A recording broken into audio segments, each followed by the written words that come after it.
Current affairs series में ये हमारी चौथी क्लास है। इससे पहले हम 3 क्लास ले चुके हैं, जिसमें आपने देखा होगा पहली क्लास ली थी हमने, जितने भी महत्वपूर्ण इंपॉर्टेंट पॉइंट हैं सूक्ष्म दृष्टि के नाम से वो डाले थे हमने। दूसरी क्लास में राष्ट्रीय परिदृश्य, तीसरी में अंतर्राष्ट्रीय परिदृश्य, और आज की चौथी क्लास में ये आर्थिक परिदृश्य देखेंगे। इसमें सेंट्रल का बजट और इकोनॉमिक सर्वे देखा जाएगा, राष्ट्रीय आय, मुद्रा से रिलेटेड, बैंकिंग से रिलेटेड, और बाकी एग्रीकल्चर और इंडस्ट्री से रिलेटेड जो भी फैक्टर हैं पूरे साल, वो चाहे आपके देश में चाहे विदेश में, और इंटरनेशनल कुछ रिपोर्ट्स वगैरह का हम सारे का डिस्कस करेंगे यहाँ पे। तो चलिए फ्रेंड स्टार्ट करते हैं। तो चलिए देखिए, ये देखते हैं राजकोषीय घटनाक्रम।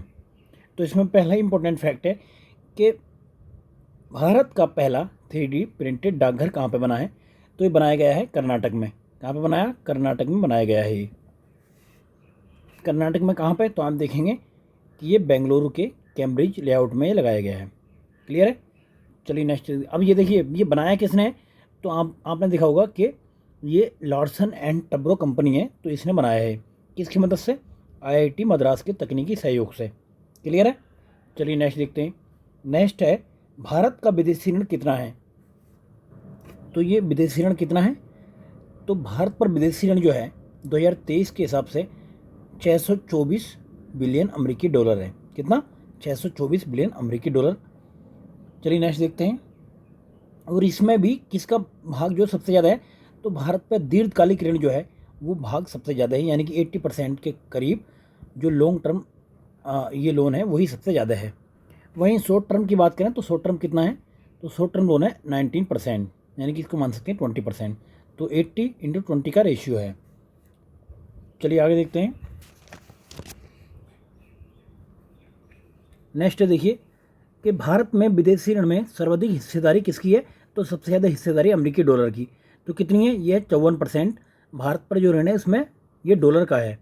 दूसरा, अगर देखिए इसमें आपसे सीक्वेंस से भी क्वेश्चन पूछा जा सकता है कि इनमें बताइए, सीक्वेंस में लगाइए इनको। तो दूसरे नंबर पर आता है भारतीय रुपया, तीसरे पर आता है SDR, और चौथे पर आता है येन, 5वें पे यूरो। तो एटलीस्ट आपको 3 तो पता होने जरूरी हैं। चलिए नेक्स्ट चलते हैं। अब ये राष्ट्रीय आय के देखिए, ये रिपोर्ट आई है नेशनल इनकम की। तो ये निकालता कौन है? तो ये निकालता है राष्ट्रीय सांख्यिकी कार्यालय। तो ये कौन से मंत्रालय के अंतर्गत है? यह है सांख्यिकी एवं कार्यान्वयन मंत्रालय के अंतर्गत। तो देखिए इसमें क्या देखना, क्या निकालता है? राष्ट्रीय आय के अनुमान। तो इसमें एक चीज़ देखने वाली कि वास्तविक सकल घरेलू उत्पाद कितना है। तो अभी है 160.06 लाख करोड़। क्लियर है? चलिए नेक्स्ट देखते हैं। अब इसमें जो डेटा काम का है वो देखने का ये है कि देखिए स्थिर कीमतों पर प्रति व्यक्ति आय कितनी है भारत में। तो आपको देखना स्थिर कीमतों पर। किस पे? स्थिर कीमतों पर प्रति व्यक्ति आय है 98,374 रुपये है।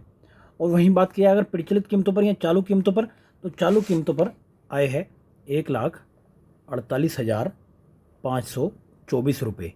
क्लियर है? अब जैसे जैसे हम अदर स्टेट का डिस्कस करेंगे, राजस्थान का हो या फिर आपका बिहार का एग्ज़ाम के लिए हो, यूपी के एग्ज़ाम के लिए हो, तो हम आगे डिस्कस करने वाले हैं। चलिए नेक्स्ट है। तो ये देखिए यहाँ पे है कि प्रचलित कीमतों पर आय कितनी? 1,48,524 रुपये। चलिए नेक्स्ट चलते हैं। राष्ट्रीय स्वास्थ्य लेखा ये अनुमान लगाया गया 2019-20 में। तो अब देखते हैं विदेशी व्यापार नीति 2023। तो लेकर कौन आया इसको? तो वाणिज्यिक एवं उद्योग मंत्री द्वारा ये लेकर आई गई है, विदेश व्यापार मंत्री ये नीति 2023। अब इसमें क्या क्या चीज़ देखने की है? तो देखिए इसमें कुछ टारगेट रखे गए हैं, जैसे कब तक? 2030 तक भारतीय निर्यात को $2 ट्रिलियन तक ले जाने की संभावना है। कितना? $2 ट्रिलियन तक। और बाकी देखिए इसमें जो इस नीति में फोकस किया गया, तो इस्कोमेट पे फोकस किया है। इस्कोमेट क्या है? स्पेशल केमिकल्स, ऑर्गेनिज्म, मटेरियल्स और इक्विपमेंट एंड टेक्नोलॉजीज़। क्लियर है? तो चलिए नेक्स्ट देखते हैं। इस नीति में towns of export excellence scheme के माध्यम से नए शहरों में स्टेटस होल्ड स्कीम के माध्यम से निर्यातकों को सम्मानित करने का प्रावधान है। किसके माध्यम से? देखिए इसके माध्यम से और इसके माध्यम से, यानी कि स्टेट होल्डर्स स्कीम के। अब 4 नए शहरों में देखिए ये निर्यात एक्सपोर्ट जोन बनाए गए हैं। तो कौन कौन से हैं? अगर आप यूपी में कोई एग्ज़ाम देने जा रहे हैं तो ध्यान रहे कि यूपी में मुरादाबाद और मिर्ज़ापुर और तीसरा वाराणसी, ये निर्यात उत्कृष्टता सेंटर बनाए गए हैं। क्लियर है? बाकी एक है आपका हरियाणा में फरीदाबाद में। तो 4 शहर के नाम आपको नाम याद रखने हैं। यूपी में 3 है, मिर्ज़ापुर, मुरादाबाद, वाराणसी, और ये हरियाणा का है फरीदाबाद। क्लियर है। चलिए नेक्स्ट देखते हैं, पीएम मित्रा पार्क। तो ये पीएम मित्रा किससे रिलेटेड है? तो ये टेक्सटाइल उद्योग से रिलेटेड है। तो कितने पार्क बनाए जाएंगे? तो 7 पार्क बनाए जाएंगे। क्लियर है। अब कहाँ कहाँ बनाए जाएंगे? तो इसमें आप देख लो कि उत्तर प्रदेश का एग्जाम देने हैं तो उत्तर प्रदेश में एक पार्क बनेगा, मध्य प्रदेश, गुजरात, महाराष्ट्र, कर्नाटक, तेलंगाना, तमिलनाडु। तो नेक्स्ट है इसमें फैक्ट कि ये पार्क जो है 2021-22 से 27-28 की अवधि के लिए 4,445 करोड़ रुपए खर्च करके ये बनाए जाएंगे। अब प्रति पार्क कितना खर्च होगा? तो प्रति पार्क खर्च होगा इसमें 500 करोड़ रुपए। क्लियर है। तो इस परियोजना की लागत का 30% की दर से विकास पूंजी सहायता का प्रावधान है। कितना? 30% की। चलिए आगे देखते हैं। अब ये केंद्रीय बजट है। केंद्रीय बजट के ऑलरेडी हम 200 क्वेश्चन डिस्कस कर चुके हैं, लेकिन यहाँ पे फिर भी हम जल्दी से कुछ क्वेश्चन देख लेते हैं जो पूछे जा सकते हैं। देखिए इस बजट का, ये केंद्रीय बजट की बात करें, बजट का साइज कितना था? 45.03 लाख करोड़। कितना? 45.03 लाख करोड़। चलिए नेक्स्ट इसमें देखिए, इसमें 7 यानी कि सप्तऋषि यानी कि 7 प्राथमिकताओं की बात की गई है। अब कौन कौन सी हम डिटेल से डिस्कस करते हैं, तो चलिए देखते हैं। अब इस बार में बजट में चालू वर्ष में कितनी ग्रोथ रह सकती है? 7% की अनुमान लगाया गया है। चलिए नेक्स्ट देखते हैं। देखिए ये पीएम गरीब कल्याण अन्न योजना फिर से लागू की गई, कब से? 1 जनवरी 2023 से। नेक्स्ट देखिए, प्रति व्यक्ति आय दोगुनी हो गई है। कितनी हो गई है? 1.7 लाख रुपए हो गई है। लेकिन अभी हमने कितना पढ़ा था? तो ये हमने पढ़ा था 1,48,524 रुपये। अब ये पता नहीं बजट में कहाँ से ये डाटा लिया गया है कि 1,97,000 रुपये होगी प्रति व्यक्ति आय। तो आपको टेंशन नहीं लेनी कहीं से डाटा लिया गया हो, बट आपको मतलब है कि अगर ऐसा कोई ऑप्शन दिखाई दे तो मारना है। जबकि अगर ये स्तरीय प्रचलित कीमतों पर पूछे तो अब इनमें से डाटा का यूज़ करना है। क्लियर है। चलिए नेक्स्ट देखना है कि भारत की अर्थव्यवस्था कौन से नंबर की सबसे बड़ी अर्थव्यवस्था बन गई? तो 5वीं सबसे बड़ी अर्थव्यवस्था बन गई है। क्लियर है। चलिए नेक्स्ट देखते हैं। अब आ जाओ भाई सप्तऋषि पे, यानी कि जो 7 महत्वपूर्ण बिंदु हैं उन पर देखना है प्राथमिकताएं जो है बजट की। तो पहली प्राथमिकता है इसमें समावेशी विकास। समावेशी विकास के लिए उन्होंने क्या लेकर आए बजट में? तो ये लेकर आए कृषि वर्धक निधि, इसको कहते हैं एग्रीकल्चर एक्सीलरेशन फंड। आपको इसकी फुल फॉर्म भी पता होनी चाहिए। और ये किसने लाया ये भी देखिए, ग्रामीण क्षेत्रों में एग्री स्टार्टअप को बढ़ावा देने के लिए ये लेकर आया गया फंड। क्लियर है। देखिए किसानों के सामने आ रही चुनौतियों को नवोन्मेषी और किफ़ायती साधन उपलब्ध कराना इसका उद्देश्य है। दूसरा, आत्मनिर्भर बागवानी स्वच्छ पौध कार्यक्रम के तहत 2200 करोड़ रुपए रखे हैं इसमें। तीसरा, मिलेट के लिए एक वैश्विक केंद्र बनाया गया है। तो या फिर इसको कहें श्री अन्न में भारत दुनिया का सबसे बड़ा श्री अन्न उत्पादक देश है और दूसरा सबसे बड़ा निर्यातक है। तो आपको पता होना चाहिए निर्यातक में दूसरे नंबर पर है और उत्पादक में पहले नंबर पर है। अब एक और बहुत जो इम्पोर्टेंट है तो ये है कि भारत में श्री अन्न यानी कि मोटे अनाज का भारतीय बाजरा अनुसंधान संस्थान कहाँ पर बनाया जा रहा है? तो ये हैदराबाद में बनाया जाएगा। तो ये भी इम्पोर्टेंट है। चलिए नेक्स्ट देखते हैं। मछली पालन के लिए क्या किया गया कि 600 करोड़ रुपए का निवेश किया गया है इसमें मछली पालन में। ठीक है। चलिए नेक्स्ट देखते हैं। अब देखिए स्वास्थ्य और शिक्षा पर भी देख लेते हैं कितना परसेंट हो रहा है। वहीं जहाँ बात करें स्वास्थ्य पर तो 2.1% ये जीडीपी का खर्च हो रहा है स्वास्थ्य पर। अगर शिक्षा पर बात करें तो शिक्षा पर है 2.9%। अब दूसरा हमारा है, दूसरी प्राथमिकता हमारी अंतिम छोर तक व्यक्ति तक पहुंचना। तो इसके लिए क्या लाया गया है? इसके लिए आकांक्षी जिला और ब्लॉक कार्यक्रम लाए गए हैं। कितने जिलों में? ये 500 जिलों को सिलेक्ट किया गया है इसमें। तो इसी के अंतर्गत क्या है कि अंतिम व्यक्ति तक पहुंचने तक कि प्रधानमंत्री पीबीटीजी विकास योजना ये लाई गई है। अब आपको पता होगा कि पीबीटीजी की फुल फॉर्म क्या है? तो पार्टिकुलरली वनरेबल ग्रुप। तो ये मतलब जनजातीय समूह से रिलेटेड है। क्लियर है। तो इसमें क्या है कि 15,000 करोड़ रुपए इसमें बजट में एलोकेट किए गए हैं। इससे क्या होगा कि इनकी पीबीटी की सामाजिक आर्थिक स्थितियों में सुधार होगा। क्लियर है। चलिए नेक्स्ट देखते हैं। अब प्राथमिकता नंबर 3 है अवसंरचना और निवेश। अवसंरचना और निवेश में क्या किया गया है कि पूंजीगत निवेश प्रीमियम में लगातार तीसरी बार 33% की वृद्धि की गई है। इसके साथ ही 10 लाख करोड़ रुपए किया जा रहा है इसमें, यानी कि कैपिटल इन्वेस्टमेंट में आउटले में। क्लियर है। चलिए नेक्स्ट चलते हैं। अब देखिए एक और जो इम्पोर्टेंट चीज़ है वो ये है कि रेलवे के लिए कितना बजट एलोकेशन किया गया? तो 2.4 लाख करोड़ किया गया है। तो आपको ये पता होना चाहिए। नेक्स्ट है शहरी अवसंरचना विकास निधि, यानी कि ये RIDF बनाई गई है। किस लिए? कि शहरी अवसंरचना विकास निधि की स्थापना की जाएगी, यानी कि इसकी अवसंरचना में सुधार करने के लिए। अब किसके द्वारा इसका प्रबंधन किया जाएगा, तो राष्ट्रीय आवास बैंक द्वारा इसका प्रबंधन किया जाएगा। चौथा हमारी प्राथमिकता है सक्षमता को सामने लाना, तो इसके लिए लाया गया है मिशन कर्मयोगी। तो मिशन कर्मयोगी किससे रिलेटेड है, तो ये सिविल सेवकों की क्षमता निर्माण से रिलेटेड है। ये क्लियर है। चलिए नेक्स्ट है, एक देखिए राष्ट्रीय डाटा शासन नीति लाई जाएगी। अब एक आपसे ही इंपॉर्टेंट क्वेश्चन पूछा जाता बार बार कि ये बजट में ये विवाद से विश्वास 1 ये किससे रिलेटेड है, तो ये एमएसएमई से रिलेटेड है। तो आपको बताना है कि विश्वास से विश्वास एमएसएमई से संबंधित है। वहीं बात करें हम विश्वास से विश्वास 2 किससे रिलेटेड है, तो ये संविदागत विवादों के निपटान हेतु लाई गई है। संविदागत विवादों के निपटान हेतु वो तो 1 और 2 का दोनों का आपको पता होना जरूरी है। चलिए नेक्स्ट देखते हैं, नीति आयोग का राज्य सहायता मिशन 3 वर्ष के लिए जारी रहेगा। नेक्स्ट है इसमें प्राथमिकता नंबर 5 हरित विकास। तो हरित विकास के लिए आपने देखा होगा कि प्रधानमंत्री जी ने पर्यावरण के प्रति लोगों को ये जीवन शैली को सुधार करने के लिए ये लाइफ या फिर कहें पर्यावरण के लिए जीवन शैली लाइफ स्टाइल फॉर इन्वायरमेंट की संकल्पना प्रस्तुत की है। नेक्स्ट एक मिशन ये आया है इसमें हरित हाइड्रोजन मिशन। तो इसमें 19,700 करोड़ रुपये खर्च करके राष्ट्रीय हरित हाइड्रोजन मिशन ये प्रारंभ किया गया है। अब इसका टारगेट क्या है, इसका टारगेट है 2030 तक 5 MMT का वार्षिक उत्पादन करना है। अब चलिए नेक्स्ट है, देखिए बजट में जिक्र किया गया है कि पीएम परिणाम क्या है। तो पीएम परिणाम क्या है कि रासायनिक उर्वरकों को संतुलित प्रयोग करने को बढ़ावा दिया जाएगा और वैकल्पिक जो इसका उर्वरकों का प्रयोग हम ज़्यादा से ज़्यादा करेंगे। क्लियर है।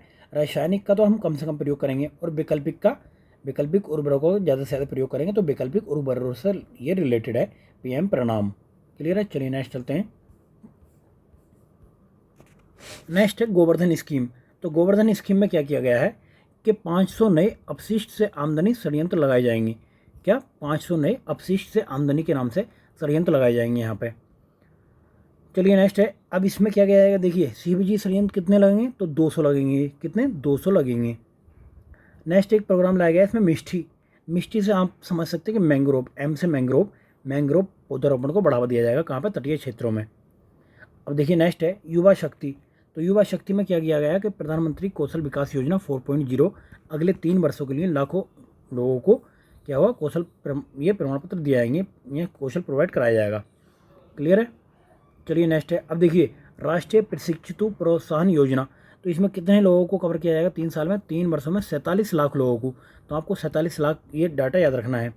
नेक्स्ट एक और बजट में प्रोविजन किया गया है इस बार के यूनिटी मॉल लाए गए हैं। यूनिटी मॉल क्या है, देखिए यूनिटी मॉल एक ऐसी दुकानें कहेंगे, शॉप कहेंगे जो क्या करेंगे, जीआई उत्पादों को, हस्तशिल्प उत्पादों को के विकास को बढ़ावा देंगे।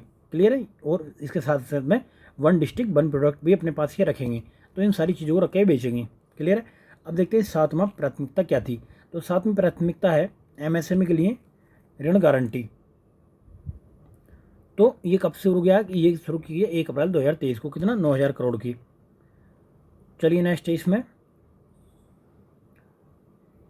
नेक्स्ट देखिए ये बहुत इंपॉर्टेंट है कि ये आज़ादी का अमृत महोत्सव महिला सम्मान बचत पत्र। तो ये कब तक है, ये है 2 वर्ष तक, यानी कि मार्च 2025 तक, 2023 से मार्च 2025 तक। तो ये क्या है, ये लघु बचत योजना है जिसमें महिलाओं को बचत प्रमाण पत्र उपलब्ध कराया जाएगा। क्लियर है। चलिए नेक्स्ट देखते हैं। नेक्स्ट है, देखिए आपने अगर देखा होगा बजट में, तो बजट में जो राजस्व प्राप्तियाँ होती हैं और जो पूंजीगत प्राप्तियाँ होती हैं तो कितनी हैं। अगर राजस्व प्राप्तियों की बात करें तो 58.45% है। वहीं पर अगर पूंजीगत प्राप्तियों की बात करें तो पूंजीगत प्राप्ति कितनी है, 41.55%। लेकिन अगर हम व्यय की बात करें, देखिए मिल तो रहा है यहाँ से पैसा, लेकिन हम व्यय कहाँ पर खर्च कहाँ पर करते हैं, तो खर्च की बात करें तो 77.77% जो है हम राजस्व में खर्च करते हैं। केवल 22.23% जो है हम पूंजीगत खाते पर खर्च करते हैं। क्लियर है। अब इनका अंतर समझ आ गया होगा कि मिलता कहाँ से और खर्च कहाँ पे होता है। चलिए नेक्स्ट है, देखिए पहली घोषणा रिवोट से संबंधित है, जिसमें रिवोट से संबंधित क्या है कि 5 लाख तक का पहले इसमें आय वाले व्यक्ति को कोई भी आयकर भुगतान नहीं करना पड़ता था। रिवोट की सीमा बढ़ाकर कितनी कर दी गई, 7। तो इसमें आएगा आपसे कि रिवोट की सीमा कितनी बढ़ाकर कर दी गई, तो 7 लाख कर दी गई है। अब देखिए इसमें टैक्स की दरें कितनी हैं, तो टैक्स की दरें पहले 6 हुआ करती थी, नई इसमें जो है 5 टैक्स की दरें हैं। क्लियर है। चलिए नेक्स्ट देखते हैं। अब देखिए 3 लाख रुपए तक आपको कोई टैक्स नहीं लगेगा, 3 लाख तक कोई टैक्स नहीं लगेगा।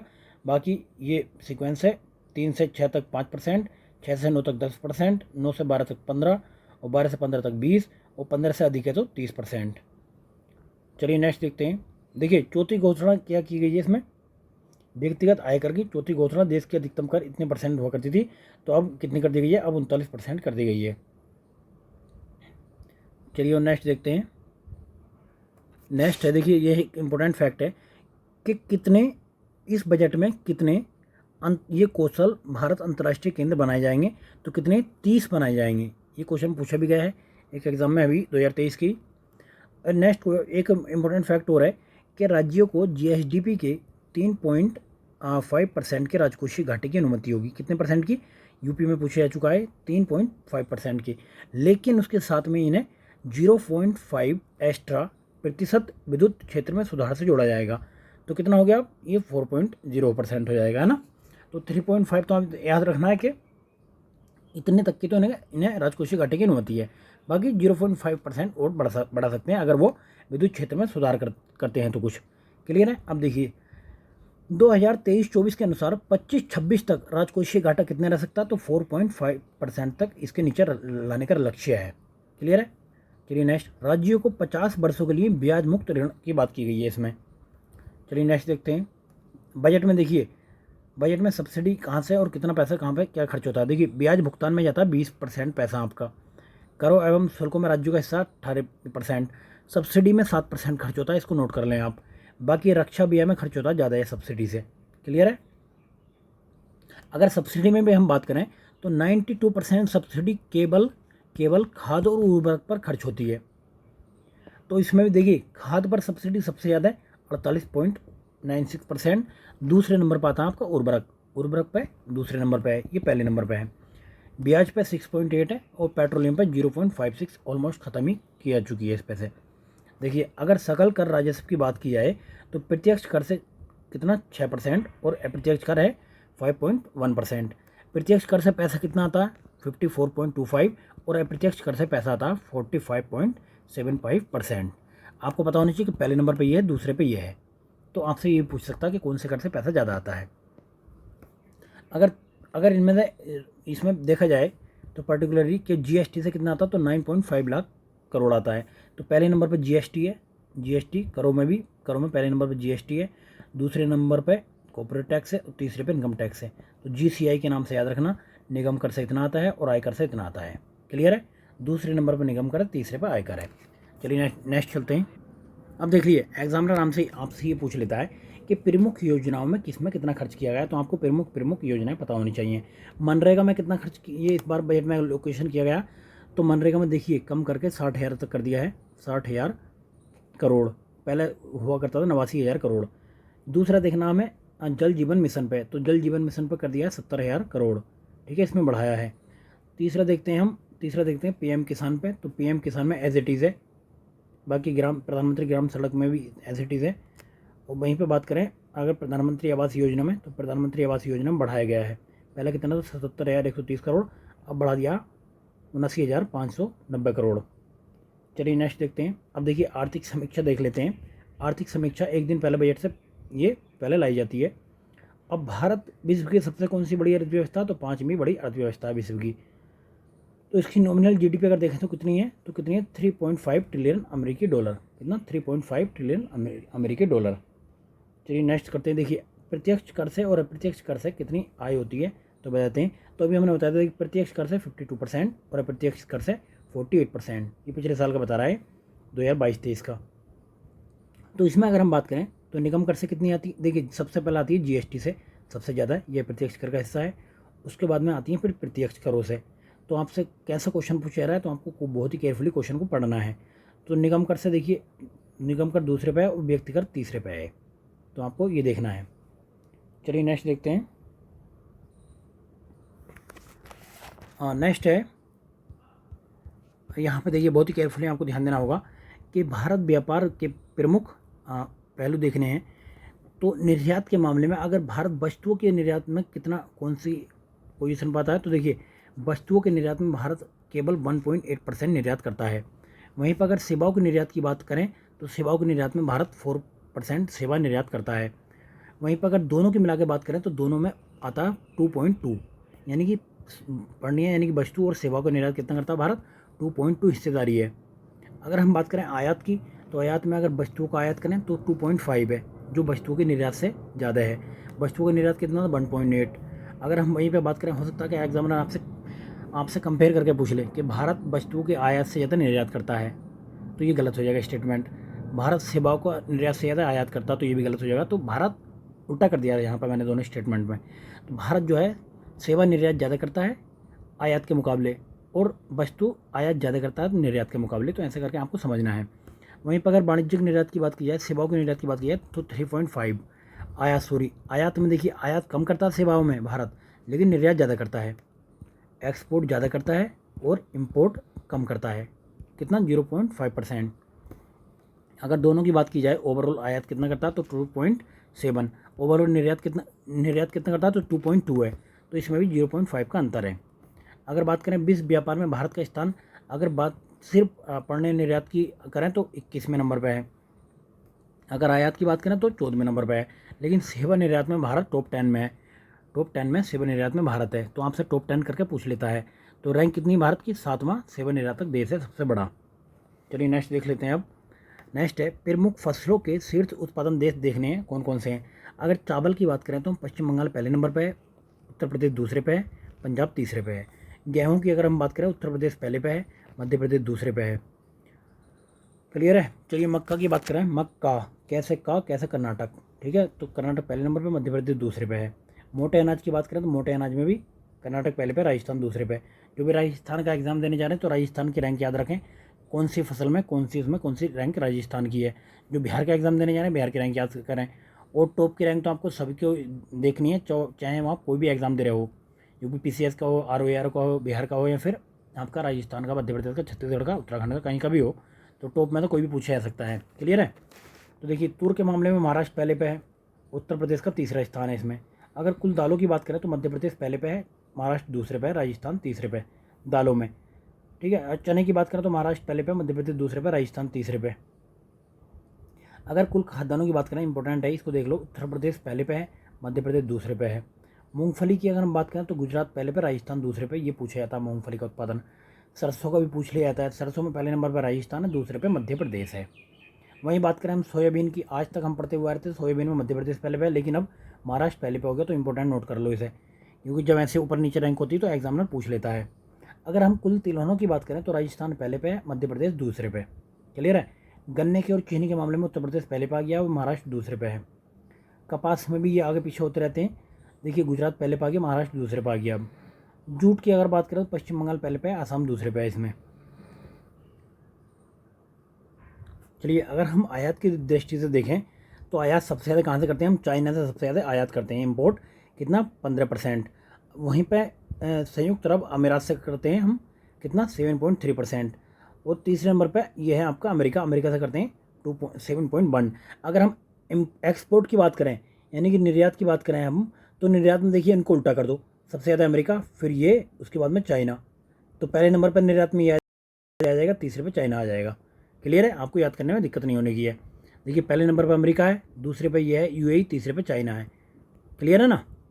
चलिए नेक्स्ट देखते हैं। अब देखिए जो भी बिहार का एग्जाम देने जा रहे हैं तो थोड़ा सा कुछ बजट का भी देख लें। तो इसके साथ साथ में मैं राजस्थान का बता दूंगा, तो राजस्थान वाले कन्फ्यूज ना हो कि भाई हमारा किस काम का है। तो देखिए मैं समझाता आपको ये बता दूंगा। क्लियर है। तो देखिए आपसे किसी भी एग्ज़ाम में बजट का साइज़ पूछा जाता है कि बजट का साइज़ कितना है। अगर बात करें राजस्थान के बजट, ये बिहार के बजट के साइज़ की, तो ये है बिहार के बजट का साइज़ 2,37,691 करोड़। अगर हम बात करें राजस्थान के बजट के साइज़ की, तो राजस्थान में बजट का साइज़ कितना, 3,90,856 करोड़। तो राजस्थान वाले इसको नोट कर लें, 3,90,856 करोड़। चलिए नेक्स्ट देखते हैं। नेक्स्ट है इसमें देखिए इसकी वृद्धि दर कितनी रही थी बिहार वाले की, तो बिहार की वृद्धि दर रही थी 10.98%।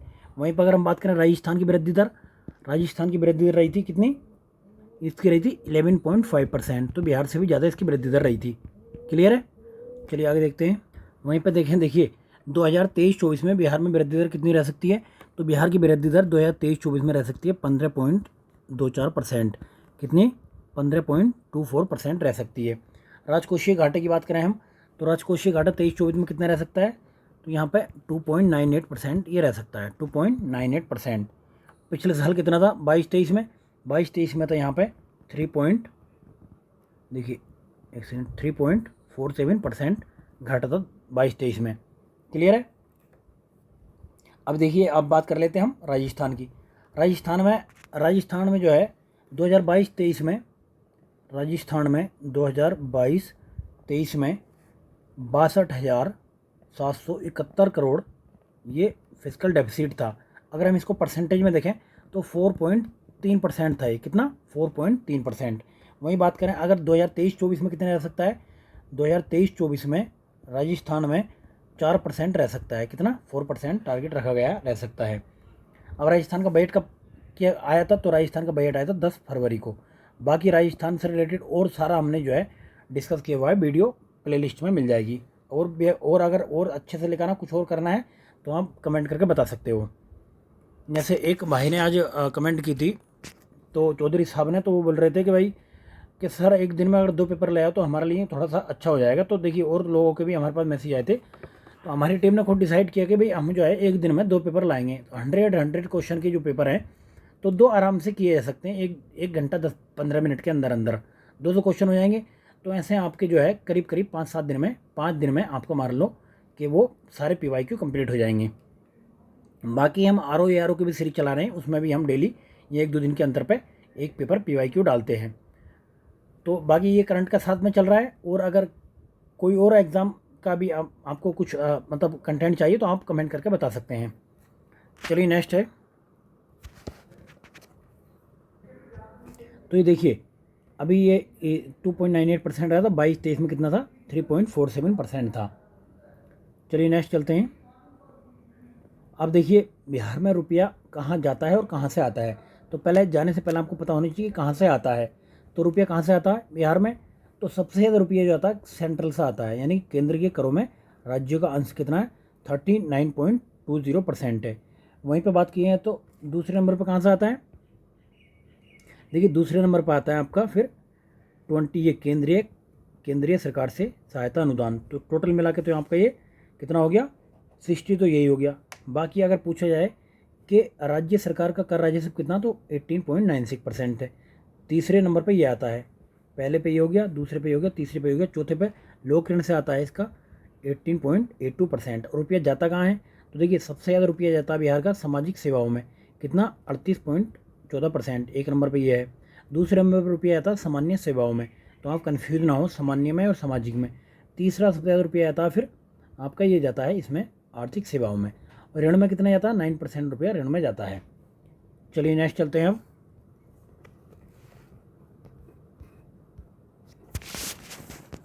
नेक्स्ट है कि देखिए अर्थव्यवस्था के आकार की दृष्टि से बिहार का स्थान कौन सा है? तो 14वां स्थान है आकार की दृष्टि से। अगर हम इसकी वृद्धि दर के मामले में देखें तो वृद्धि दर में देश में तीसरा स्थान है। पहले पे आंध्र प्रदेश है, दूसरे पर राजस्थान और तीसरे पे आपका ये बिहार है। देखिए इसमें बजट में सरकार की प्राथमिकताएं क्या हैं, तो आपको याद होनी चाहिए। कितनी प्राथमिकताएं हैं? तो ये 8 प्राथमिकताएं हैं। केंद्र के बजट में 7 हैं। तो देखिए 8 के 8 पता होनी चाहिए आपको। पहली क्या है? युवा एवं रोजगार। दूसरी अनावरत महिला सशक्तिकरण। तीसरी अल्पसंख्यक कल्याण। चौथी ये पुलिस का आधुनिकीकरण एवं सुदृढ़ीकरण। और यह है फिर नेक्स्ट कृषि का एवं ग्रामीण विकास। नेक्स्ट है हरित विकास। उसके बाद है आधारभूत संरचना और औद्योगिक विकास, फिर शहरी विकास। अभी देख लेते हैं। देखिए 7 निश्चय में इसमें क्या किया गया है, ये 2023-24 में फिर से लाया गया है। तो इसके लिए 5,000 करोड़ रुपए बजट में एलोकेशन किए गए हैं। अब इसमें क्या क्या है देखिए, युवा शक्ति बिहार की प्रगति।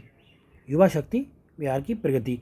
तो एक आर्यभट्ट विज्ञान, एक चिकित्सा विश्वविद्यालय की स्थापना की है। कहाँ पे? आर्यभट्ट विज्ञान विश्वविद्यालय पटना में। दूसरा यहाँ पे बिहार में अंतर्राष्ट्रीय क्रिकेट स्पोर्ट एवं ये स्टेडियम एवं स्पोर्ट अकेडमी कहाँ पर बनेगी? राजगीर में बनेगी। तीसरा अब दूसरा हम देखें तो ये सशक्त महिला, सक्षम महिला, इसके लिए क्या किया गया है? इसके लिए किया गया कि 250 करोड़ रुपए का बजट एलोकेशन किया गया है। इसमें कि जो भी लड़की यहाँ पे बिहार में 12th क्लास पास करेगी तो उसको 25,000 रुपये मिलेंगे जो अविवाहित है। और जो स्नातक पास करेगी तो उसको 50,000 रुपये की आर्थिक सहायता दी जाएगी। हम तीसरा इसमें देखें तो हर खेत तक सिंचाई का पानी पहुंचाना है। चौथा है स्वच्छ गांव समृद्ध गांव। पांचवा स्वच्छ शहर विकसित शहर। छठा है सुलभ संपर्कता। सातवां सबके लिए अतिरिक्त स्वास्थ्य सुविधा। अब देखिए यहाँ पर कितना कितना कुछ योजनाओं के लिए रखा गया, तो कुछ योजनाएं देख लो। प्रधानमंत्री आवास योजना, तो इसके लिए रखा गया 6,789 करोड़। वहीं बात करें मनरेगा के लिए, तो मनरेगा के लिए 3,852 करोड़ रुपये रखा गया है। अगर बात करें हम स्मार्ट सिटी के लिए तो 1,120 करोड़ है। चलिए नेक्स्ट है, अब बिहार का इकोनॉमिक सर्वे देख लेते हैं। तो बिहार के इकोनॉमिक सर्वे में हमने देखा कि देखिए ग्रोथ रेट कितनी रही, 10.98% रही है। वहीं पर बात करें हम स्थिर मूल्य पर बिहार में कि कितनी है, बिहार का सकल घरेलू राज्य उत्पाद कितना है, 4,28,065 करोड़। चलिए नेक्स्ट देखते हैं। वहीं पर अगर बात की जाए तो बिहार में ये क्वेश्चन पूछा जाता है किसी भी स्टेट में कि बिहार का प्रति व्यक्ति सकल राज्य घरेलू उत्पाद कितना है। तो देखिए अगर बात की जाए स्थिर कीमतों पर, तो स्थिर कीमतों पर है आपका, स्थिर कीमतों पर कम है। देखिए स्थिर कीमतों पर है 34,465। अगर वर्तमान कीमतों पर देखा जाए तो वर्तमान कीमतों पर है 54,383 रुपये प्रति व्यक्ति एक व्यक्ति कमाता है साल में। चलिए नेक्स्ट है, सरकारी व्यय सबसे ज़्यादा कहाँ होता है, तो हमने देखा सबसे ज़्यादा होता है सामाजिक सेवाओं में 38%। दूसरे नंबर पर सामान्य सेवाएं, तीसरे पर आर्थिक सेवाएं। चलिए नेक्स्ट चलते हैं, ये तो डिस्कस कर लिया हमने। अब देखिए इसमें देखते हैं कि सबसे ज़्यादा प्राथमिक क्षेत्र में योगदान करने वाली दूसरे क्षेत्र कौन से, पशुधन हो गया और मत्स्य खेत हो गया एवं जला कृषि। तो इनकी वृद्धि दर कितनी कितनी रही है, तो देखिए इसकी वृद्धि दर रही है 9.5, जबकि जला कृषि की वृद्धि दर रही है 6.7। वहीं पर खनन क्षेत्र की वृद्धि दर रही है 9.0। तो ये वृद्धि दर भी सीक्वेंस में रख के पूछी जा सकती हैं। क्लियर है। चलिए नेक्स्ट है, अगर सेकेंडरी सेक्टर में देखा जाए तो सबसे ज़्यादा वृद्धि कहाँ पर रही है, तो सेकेंडरी सेक्टर में और टर्सरी सेक्टर में। तो इसमें देखिए इसमें रही सबसे ज़्यादा भंडारण में, उसके बाद में वित्तीय सेवाओं में, इसमें रही वित्तीय सेवाओं में।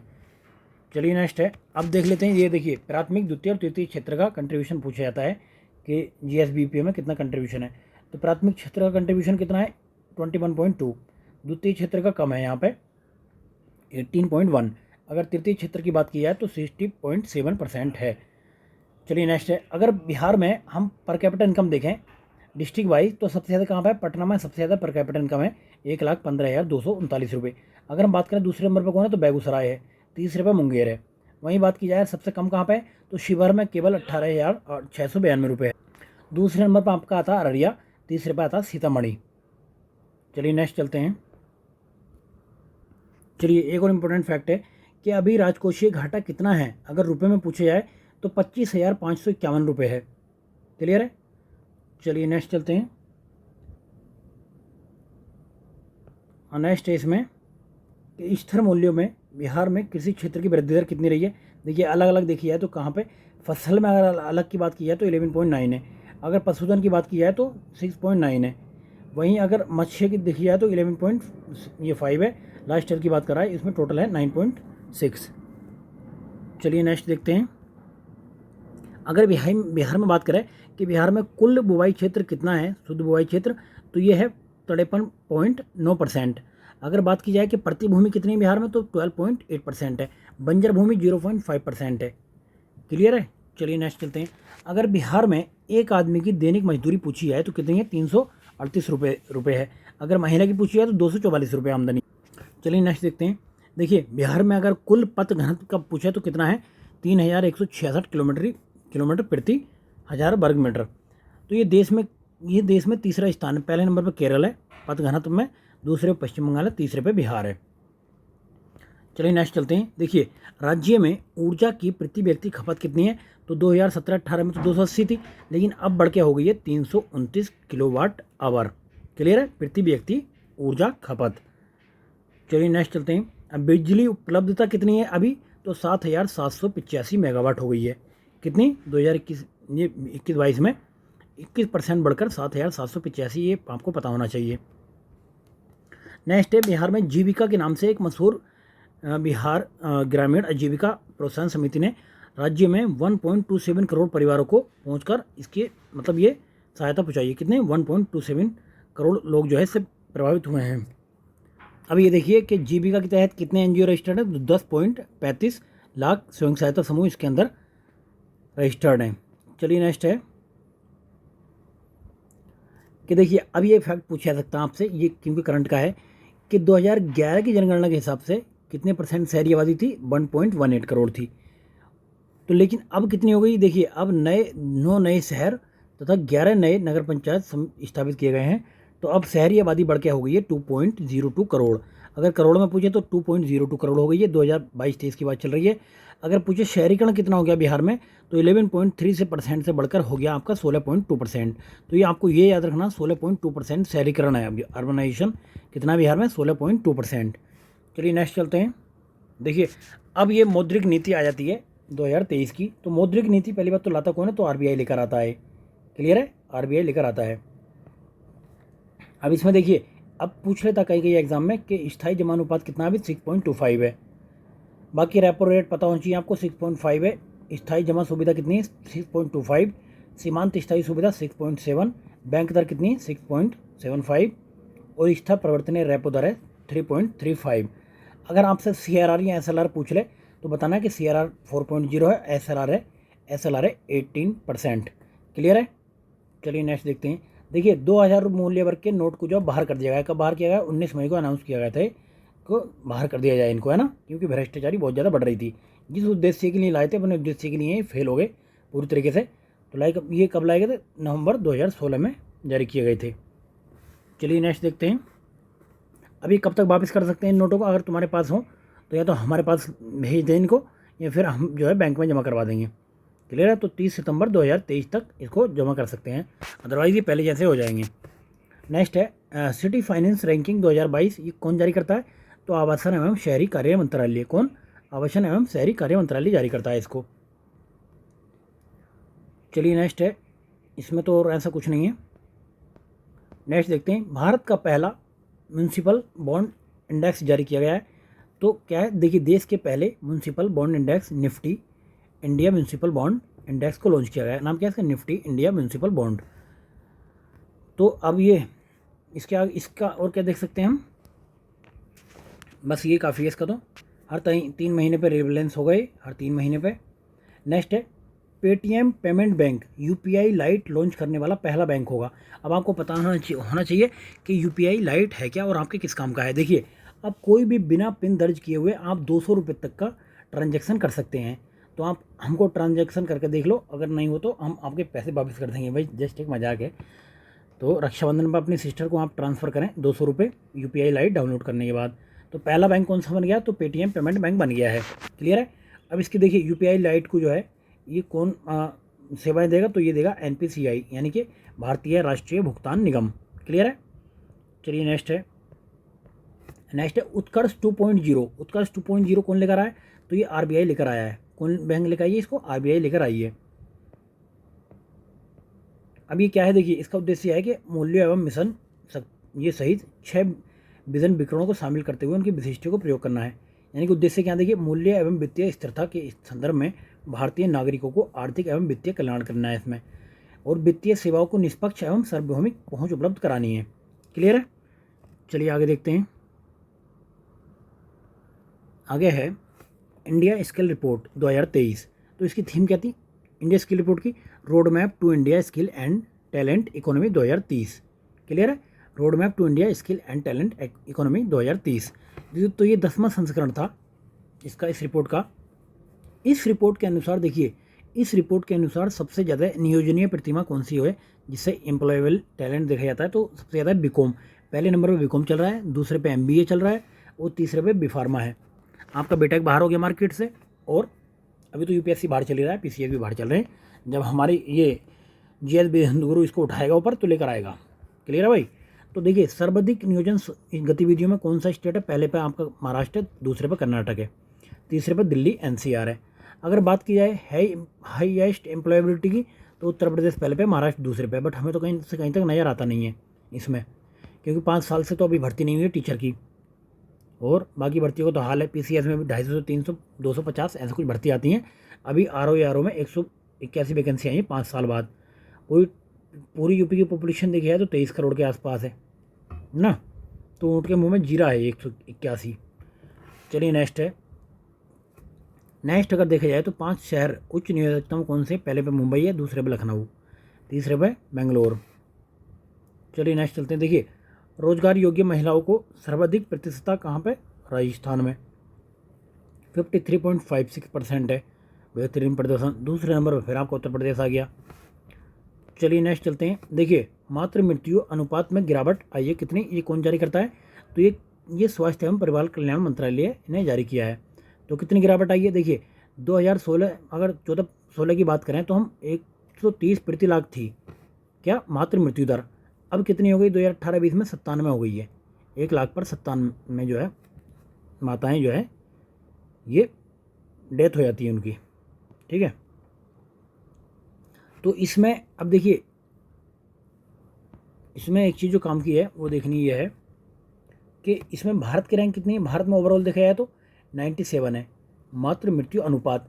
अगर मृत्यु दर देखी है तो 6.0 है। वहीं पर टॉप पे कौन है? इसमें टॉप पे है आपका आसाम। आसाम में कितनी है? 195 और मातृ मृत्यु दर है 12.1%। लेकिन अगर परसेंटेज में देखा उसमें देखा जाए मातृ मृत्यु दर में इसमें परसेंटेज में तो ये ज़्यादा है, जबकि अगर नंबर में देखा जाए तो आसाम ज़्यादा है। क्लियर है? तो दो चीज़ें तो आपको याद रखनी है। अगर आप बिहार का एग्ज़ाम देने जा रहे हैं तो आप बिहार वाली ये दोनों चीज़ें याद रखें, बिहार में कितनी मृत्यु होती हैं और कितने परसेंट होती हैं। क्लियर है? अगर आप राजस्थान का पेपर देने जा रहे हैं तो राजस्थान वाली ये रैंक याद रखें 113 और 9.6। उत्तर प्रदेश में आर देने जा रहे हैं तो उत्तर प्रदेश का याद रखें 167 और 14.3। उत्तराखंड वाले इसको याद रखें 103 और 6.3। चलिए नेक्स्ट देखते हैं। बैंक दर के आधार पर स्वर्ण की कीमत कहाँ पर तय करेगा? ये केरला तय करेगा। केरला पहला राज्य बन गया है। क्लियर है? चलिए नेक्स्ट चलते हैं। नमूना पंजीकरण प्रणाली संख्या की रिपोर्ट 2022 जारी की है। किसने जारी की है? तो ये रजिस्ट्रार जनरल ऑफ इंडिया द्वारा जारी की गई है। तो इसमें बताया गया कि राष्ट्रीय स्तर पर असोदित जन्म दर कितनी है? तो 9.5 है। तो इसकी तुलना में गिरावट आई है। असोदित जन्म दर के मामले में बिहार पहले नंबर पर है 25.5। बीपीएससी वाले इसको ध्यान दें। केरल सबसे लास्ट में न्यूनतम है। क्लियर है? असोदित मृत्यु दर कितनी है? तो असोदित मृत्यु दर है 6.0। चलिए नेक्स्ट देखते हैं।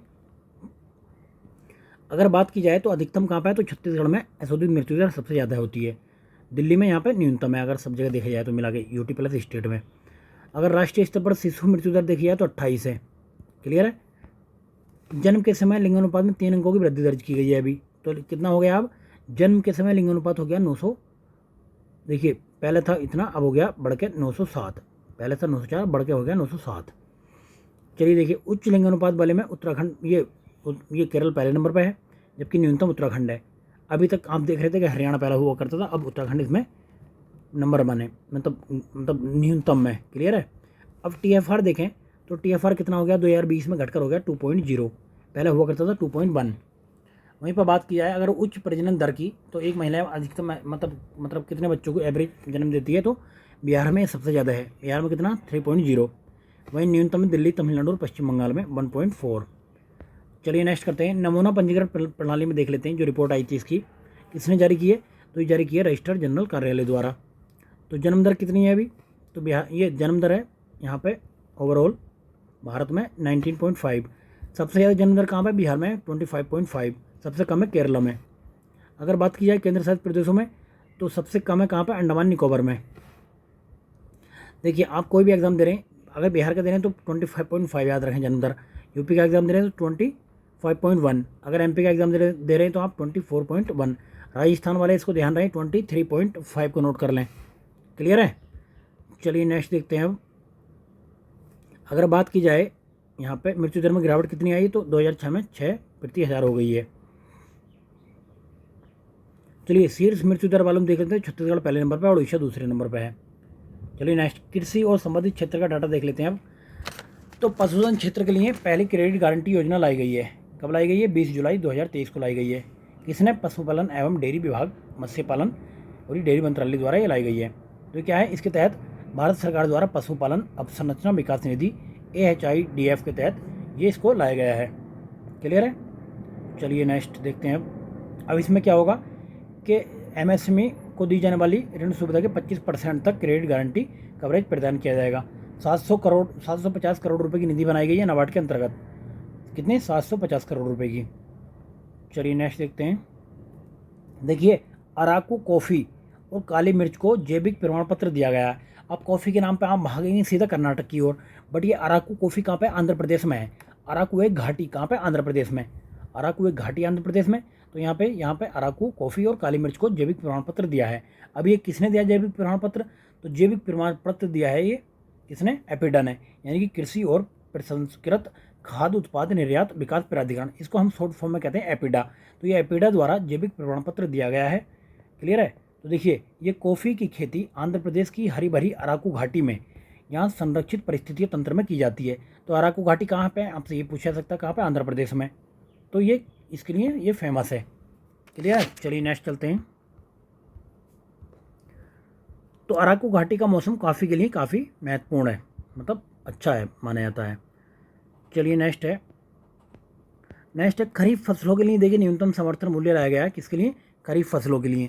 तो दो चीज़ें आपको देखिए, तो खरीफ फसलों, ये कोई भी फसलों के लिए न्यूनतम समर्थन मूल्य कौन डिक्लेयर करता है? अगर डिक्लेयर की बात करें तो डिक्लेयर करता है आर्थिक मंत्रालयों की मंत्रिमंडलीय समिति। क्लियर है? ये मोहर लगाती तभी ये डिक्लेयर होता है। सिफारिश कौन करता है? तो सिफारिश अलग वो करती है। अब एक चीज़ और देखने की, देखिए इसमें सबसे ज़्यादा अभी किसके लिए प्राइस बढ़ाया है इसमें? तो तिल के लिए सबसे ज़्यादा प्राइस बढ़ाया, 855 रुपये प्रति क्विंटल बढ़ाया है इस साल तिल के लिए। अब देखिए, दो तीन चीज़ों को आपको बता देता हूँ मैं कि जो पूछा जाता है। सामान्य धान का और धान ग्रेड ए का पूछा जाता है। ये 23-24 में कितना MSP है इसके लिए? तो 2183 रुपये। और दूसरा MSP है 2203 रुपये। तो इसमें वृद्धि हुई 143 रुपये की। क्लियर है? अब देखिए, बाजरे के हिसाब से देख लें, बाजरा क्योंकि राजस्थान में हो सकता है पूछ ले, तो 2500 रुपये पर क्विंटल है, 150 की वृद्धि हुई है इसमें। वहीं पे बात की जाए देखिए मक्का की, तो मक्का 2090 है। चलिए नेक्स्ट देखते हैं। मूंगफली का पूछा जाता है 6377। चलिए बाकी तो छोड़ दीजिए इसको। बागवानी फसलों का कुछ डाटा देख लेते हैं। तो कौन? कृषि मंत्रालय द्वारा निकालता है। तो देखिए, इस साल बागवानी के आंकड़े कितने बता रहे हैं कि कितना टन उत्पादन हो सकता है? तो 347.18 मिलियन टन बागवानी उत्पादन होने का अनुमान है। चलिए वहीं पर अगर बात की जाए फलों के उत्पादन की, तो फलों का उत्पादन कितना होगा? 107 मिलियन टन। तो मैं देखिए इसलिए बता देता हूँ, कभी कभी स्टेटमेंट ऐसा दे देता है कि भारत में सब्जियों का उत्पादन फलों के उत्पादन से ज़्यादा होता है, तो या फिर फलों का उत्पादन सब्जियों के उत्पादन से कम होता है। तो कुछ ऐसा स्टेटमेंट देता है ना जिससे आप कन्फ्यूज हो जाओगे फिर। तो देखिए, सब्जियों का उत्पादन, एक मोटा मोटा आइडिया रखो कि सब्जियों का उत्पादन फलों से ज़्यादा होता है। क्लियर है? चलिए नेक्स्ट देखते हैं। अगर सब्जी के उत्पादन की हम बात करें तो पहले नंबर पर कौन है इसमें? उत्तर प्रदेश में सबसे ज़्यादा सब्जियों का उत्पादन होता है। पहले हुआ करता था पश्चिम बंगाल, लेकिन अब पश्चिम बंगाल की पोजीशन दूसरी आ गई है। वहीं पे अगर बिहार की बात करें तो बिहार होता है चौथे नंबर पे बिहार में। अगर हम फल उत्पादन की बात करें तो फलों में सबसे ज़्यादा फल होते हैं आपके आंध्र प्रदेश में, दूसरे नंबर पर महाराष्ट्र में, तीसरा नंबर है आपका उत्तर प्रदेश। क्लियर है? चलिए नेक्स्ट चलते हैं। नेक्स्ट है, अगर हम बागवानी के उत्पादन की बात करें, समग्र रूप से बागवानी उत्पादन, तो पहले नंबर पर उत्तर प्रदेश है, दूसरे पे आपका मध्य प्रदेश है, तीसरे पे पश्चिम बंगाल है। तो एटलीस्ट आपको तीन तीन याद करनी चाहिए क्योंकि एग्जामिनर आपसे क्रम में लगवा लेता है क्वेश्चन को। तो ये तो फ्रेंड्स हम डिस्कस करने, देखिए अब करना क्या है आपको कि एक बार तो आप इन चीज़ों इसको देख लो, उसके बाद में फिर आपको PYQ देखना है। PYQ में ये देखना है कि आप मैं जो मैं बता रहा हूँ वो ठीक है कि नहीं है ना। अपने आप से भी रीचेक करना है कि क्या वाकई में इस तरीके के क्वेश्चन पूछे जाते हैं। क्योंकि मैं जो बता रहा हूँ उस पर एकदम से ब्लाइंडली आप विश्वास ना करें। आप खुद से भी जब तक कई चीज़ों को नहीं देखेंगे ना, तब तक आपको आइडिया नहीं होने का है। चलिए चलिए नेक्स्ट है, देखिए बागवानी फसल के उत्पादन में उत्पादक राज्यों में कौन कौन से? तो पहले पर कर्नाटक है, दूसरे पर केरला है। चलिए नेक्स्ट देखते हैं। अगर मसाले के उत्पादन की बात करें तो शीर्ष राज्य कौन से हैं? तो मसाले में हम मान के चलेंगे साउथ के, लेकिन होता क्या, मसाले सबसे ज़्यादा मध्य प्रदेश में होते हैं। दूसरा पोजीशन आपका राजस्थान का, तीसरा है गुजरात का। क्लियर है? चलिए नेक्स्ट चलते हैं। अगर फूल के उत्पादन की बात करें तो तमिलनाडु और कर्नाटक पहले दूसरे पे हैं। चलिए नेक्स्ट चलते हैं इसमें। अब अगर हम बात करें फल सब्जी मसाला और बागान के में, तो इसमें देखते हैं पहले दूसरे तीसरे पे कौन है। अगर कुल फल की बात करें तो हमने देखा था आंध्र प्रदेश पहले पे, महाराष्ट्र दूसरे पे और उत्तर प्रदेश तीसरे पे। केले में भी आंध्र पहले पे, आम में भी आंध्र पहले पे। क्लियर है? अब अमरूद में यूपी पहले पे है। तो आपसे ये यूपी एग्जाम में पूछा जाता अधिकतर ये कि आप ये बताएं कि यूपी इनमें से कौन कौन से में प्रथम स्थान पर आता है। तो आपको पता होना चाहिए कि अमरूद में भी यूपी प्रथम स्थान पर आता है। अगर अंगूर की बात करें तो महाराष्ट्र है। सेब तो आपको पता ही, जम्मू कश्मीर और हिमाचल टॉप पर रहते हैं इसमें। नेक्स्ट बात करें हम इसमें और मास्क मिलन की, तो उत्तर प्रदेश पहले पे है। फूल की बात हमने करें तो तमिलनाडु पहले पे है। कुल सब्जी में उत्तर प्रदेश पहले पे है और कुल आलू में उत्तर प्रदेश पहले पे है। क्लियर है? चलिए नेक्स्ट है, कृषिगत उत्पादन देखना, ये 2022-23 का डेटा आया है। देखिए अगर कुल हम चावल की बात करें तो चावल का उत्पादन कितना होता है, तो 135.54 मिलियन मीट्रिक टन, तो सबसे ज़्यादा चावल का उत्पादन होता है इसमें। गेहूं का उत्पादन होता है 112.74 मिलियन मीट्रिक टन, ठीक है। और तीसरे नंबर पे आपका फिर ये क्या है, मोटे अनाज होते हैं। मोटे अनाज का उत्पादन कितना है, 54.75 मिलियन मीट्रिक टन। क्लियर है। दालों का उत्पादन आप देख लो कि इसकी दालें आधी होती हैं मोटे अनाज की। चलिए नेक्स्ट देखते हैं अब। नेक्स्ट है इसमें कि खरीफ अभियान 2023 चला गया है। किसने चलाया, तो ये कृषि मंत्री द्वारा चलाया गया है। क्या नाम है इनका, नरेंद्र सिंह तोमर। तो खरीफ अभियान 2023-24 चलाया गया है ये। क्लियर है। चलिए नेक्स्ट, अब इसी में एक ऐप लॉन्च किया गया है, एकीकृत ऐप कृषि के लिए, तो इसका नाम है कृषि मैपर। कृषि मैपर इसका नाम है ऐप का। चलिए नेक्स्ट है कि देखिए कृषि जो है जीडीपी का कितना परसेंट कंट्रीब्यूशन करती है, 19%, और 2/3 लोगों को ये रोजगार देती है, यानी 2/3 लोग इस पर निर्भर हैं।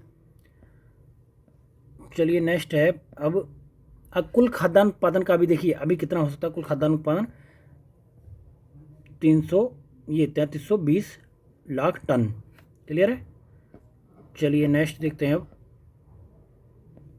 नेक्स्ट है जीआई टैग। देखिए किन किन को मिला है। यूपी जीआई टैग के मामले में दूसरे स्थान पर है। तो पहले पे आपको बताना है कौन है। अभी देखिए हाल ही में 4 नए उत्पादों को जीआई टैग मिला है यूपी में। कौन कौन से, एक तो मिला बागपत होम फर्निशिंग को, दूसरा अमरोहा ढोलक को, तीसरा कालपी का हस्त निर्मित कागज, और चौथा मिला बाराबंकी हैंडलूम को।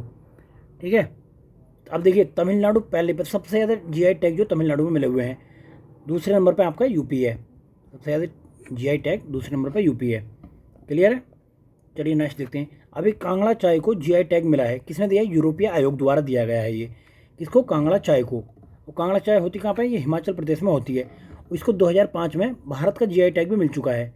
2005 में भारत का जीआई टैग मिला, और 2023 में यूरोपीय आयोग ने इसको जीआई टैग दिया, इसको कांगड़ा चाय को। चलिए नेक्स्ट है, मूलभूत पशुपालन सांख्यिकी आई है 2022 की रिपोर्ट है। तो किसने, पशुपालन एवं डेयरी मंत्रालय द्वारा ये जारी की गई है। तो इसमें बताया गया है कि दूध उत्पादन में पहले नंबर पर कौन है, भारत दूध उत्पादन में पहले नंबर पर है। अगर हम स्टेट की बात करें तो राजस्थान पहले नंबर पर आ गया, पहले यूपी हुआ करता था। क्लियर है, नोट कर लें आप इस चीज़ को। अगर प्रति व्यक्ति दूध उपलब्धता की बात करें तो हम 444 ग्राम प्रतिदिन एक आदमी के हिस्से में दूध आता है। हो सकता है कि गरीब पिए ना पिए, वो अलग बात है, उसके हिस्से का कोई और दूध पी के पनीर बना के खा जाए, है ना। तो ये ऐसा तो बहुत ज़्यादा इनइक्वलिटीज़ है। एक आदमी 3 लीटर दूध पी रहा है पहलवान, और एक आदमी को कुछ भी नहीं मिल रहा, दूध के नाम पे डी भी नहीं मिल रहा उसको। ऐसा होता कि नहीं होता, तो हर जगह ऐसे अमीरी गरीबी। तो बट अगर एवरेज देखा जाए तो पॉपुलेशन के हिसाब से एक आदमी के हिस्से में 444 ग्राम दूध आता है एक दिन में। देखिए शीर्ष दूध उत्पादक में देख लें तो राजस्थान पहले नंबर पर है, उत्तर प्रदेश दूसरे पर है, तीसरे में मध्य प्रदेश है। आपको 2-3 का सीक्वेंस याद करना चाहिए। चलिए नेक्स्ट चलते हैं। नेक्स्ट में है, अगर अंडे उत्पादन की बात करें तो अंडे उत्पादन में भारत का तीसरा स्थान है। अंडे सबसे ज़्यादा कहाँ होते हैं, आंध्र प्रदेश में, दूसरा तमिलनाडु में, तीसरे तेलंगाना में। चलिए नेक्स्ट बात करें, अगर हम मांस की बात करें तो मांस एक व्यक्ति के खाते में आता है, मतलब कुछ कम करती 7 किलो मांस, यानी कि जो मांस नहीं खाते तो उनके खाते में नहीं आता, किसी और के खाते में चला जाता है उनका मांस। चलिए नेक्स्ट, तो इसमें क्या है कि भारत की इसमें रैंक कौन सी है, 8वीं रैंक है। मांस उत्पादन में कौन कौन से डिस्ट्रिक्ट टॉप पे हैं, तो पहले नंबर पर महाराष्ट्र है, दूसरे पर उत्तर प्रदेश है, तीसरे पर पश्चिम बंगाल है। चलिए नेक्स्ट देखते हैं, वैश्विक मिलेट्स श्री अन्न सम्मेलन कहाँ पे हुआ है, नई दिल्ली में हुआ है। कहाँ पे हुआ, नई दिल्ली में।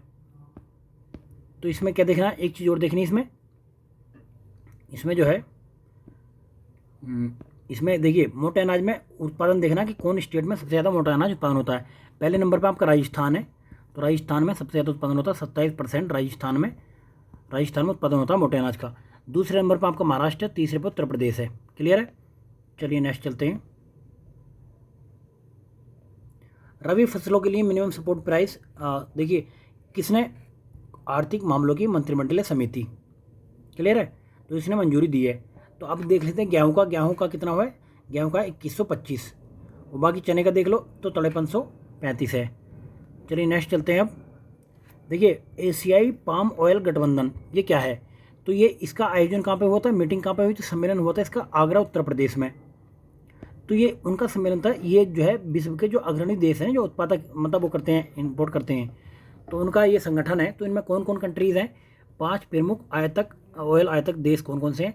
तो ये भारत है, पाकिस्तान है, श्रीलंका है, बांग्लादेश है और नेपाल है। क्लियर है? तो 5 कंट्रीज़ हैं इसमें। अब इसका अध्यक्ष किसको चुना गया था? देखिए आगरा में तो वही अध्यक्ष चुने गए थे, अतुल चतुर्वेदी। चलिए नेक्स्ट देखिए, ऑयल इंडिया लिमिटेड को महारत्न का दर्जा दे दिया गया है। अब देखिए 2022 में महारत्न किसको बनाया था? आरईसी को बनाया था, 12वीं। अब ये कौन सी हो गई है? ये हो गई 13वीं। तो 13वीं महारत्न का दर्जा किसको दिया गया? तो 13वां दिया गया ऑयल इंडिया लिमिटेड को। सारे नाम तो आपको देखने की जरूरत नहीं है, बट हो सकता है कि ये वाला पूछ ले एक। ठीक है, ऑयल इंडिया लिमिटेड, उससे पहले दिया था आरईसी को। चलिए नेक्स्ट है ओएनजीसी को, ओएनजीसी विदेश लिमिटेड को नवरत्न का दर्जा दे दिया गया है। तो अभी टोटल नवरत्न कंपनी कितनी हो गई? टोटल नवरत्न कंपनी भी भारत में 13 हो गई हैं। क्लियर है? लास्ट कौन सी है? ओएनजीसी विदेश लिमिटेड। चलिए नेक्स्ट, निर्यात तैयारी सूचकांक जारी किया गया है 2022 का। तो नीति आयोग ने ये सूचकांक निकाला है। अब ये देखने के तो किसके साथ मिलकर? इंस्टीट्यूट फॉर कॉम्पिटिटिवनेस के साथ मिलकर निकाला गया है। अब आपको ये बताना कि कौन सा स्टेट निर्यात में टॉप पर है, कौन निचले स्थान पर आता है।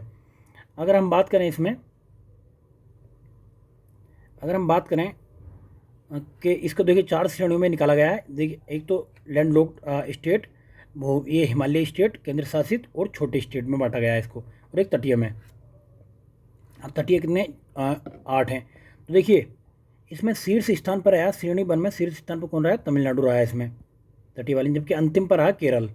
अगर हम हिमालय राज्यों की बात करें तो हिमालय राज्यों में उत्तराखंड पहले स्थान पर रहा है, जबकि मिजोरम अंतिम पर रहा है।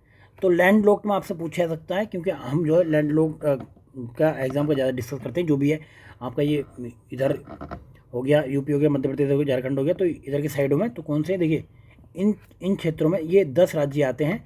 तो इसमें छत्तीसगढ़ का स्थान 10वां है और हरियाणा का स्थान इसमें पहला है। तो लैंड लॉक्ड में आपको हरियाणा का याद पता होना चाहिए। देखिए पहला है इसमें और छत्तीसगढ़ का लास्ट में है। क्लियर है? अब बात करते हैं उत्तर प्रदेश की। भू अवध राज्यों में उत्तर प्रदेश का कौन सा स्कोर है? उत्तर प्रदेश का स्थान है 3रा, जबकि बिहार का इसमें 9वां स्थान है। तो उत्तर प्रदेश और बिहार वाले अपना रैंक याद रखें, कौन सा? 3रा और 9वां। चलिए नेक्स्ट, अब अगर यूटी की बात करें हम, तो यूटी में कौन है? तो यूटी में देखिए लक्षद्वीप, ये गोवा शीर्ष पर है, नहीं गोवा तो स्टेट है। ये देखिए छोटे राज्य और यूटी हैं, तो इसमें शीर्ष पर गोवा है और लक्षद्वीप लास्ट में है। समग्र रूप से देखें तो तमिलनाडु पहले पे है और महाराष्ट्र दूसरे पे। समग्र रैंकिंग में अंतिम पे देखें तो लक्षद्वीप पहले पे, ये लास्ट है, उससे पीछे है फिर मिजोरम। चलिए नेक्स्ट देखते हैं। देखिए समग्र रैंकिंग में उत्तर प्रदेश की रैंक कितनी? 7वीं है, और समग्र में बिहार की रैंक है 22वीं। समग्र में देखना अभी, ठीक है। पहले लैंडलॉक में देखी थी हमने यूपी की और बिहार की रैंक, अब समग्र में, ये ज़्यादा इंपॉर्टेंट है, लैंडलॉक में इतनी ना पूछी जाती है। तो उत्तर प्रदेश का उच्चतम निर्यातक जिला कौन सा है? तो गौतम बुद्ध नगर रहा है। उत्तर प्रदेश के आरओ के एग्जाम में ये पूछा जा सकता है। क्लियर है? नेक्स्ट है, देखिए तमिलनाडु भारत का शीर्ष इलेक्ट्रॉनिक निर्यातक राज्य है। सबसे ज़्यादा निर्यात इलेक्ट्रॉनिक्स का कहाँ से होता है? तमिलनाडु से होता है। क्लियर है ना? ये कहाँ से ये होता है? तमिलनाडु से। तो निर्यात पोर्टल जारी किया गया है किसके द्वारा? तमिलनाडु का इलेक्ट्रॉनिक्स निर्यात लगभग 3 गुना हो चुका है, तो ये भारत सरकार द्वारा जारी किया गया है। चलिए नेक्स्ट, अगर हम देखें कि दूसरे तीसरे पर कौन रहा है, तो तमिलनाडु पहले पर रहा है, दूसरे पर ये उत्तर प्रदेश, तीसरे पर कर्नाटक रहा है। चलिए नेक्स्ट है ग्लोबल स्टार्टअप इकोसिस्टम इंडेक्स 2023। ये क्या है, किस बार जारी किया गया है? तो इसमें भारत को रैंक कितनी मिली है? भारत को 21वीं रैंक मिली है, पहले 19वीं रैंक थी। तो पहले नंबर पर इसमें यूएसए है, दूसरे पे यूके है, तीसरे पे इजराइल है। अगर शहरों की बात की जाए तो पहले पे सैन फ्रांसिस्को है, दूसरे पे न्यूयॉर्क और तीसरे पे लंदन। चलिए देखते हैं, 1000 शहरों में भारत के 38 शहर शामिल हैं, जबकि 2 शहर ये टॉप 20 में है, बेंगलुरु 8 पे और नई दिल्ली 13 पे। चलिए नेक्स्ट है, देश का पहला ग्रीन बॉन्ड, देश का पहला ग्रीन स्टील बॉन्ड नाम क्या है? इसका नाम है कल्याणी फेरेस्टा। कल्याणी फेरेस्टा नाम है इसका। किसके द्वारा जारी किया गया? कल्याण समूह द्वारा जारी किया गया है।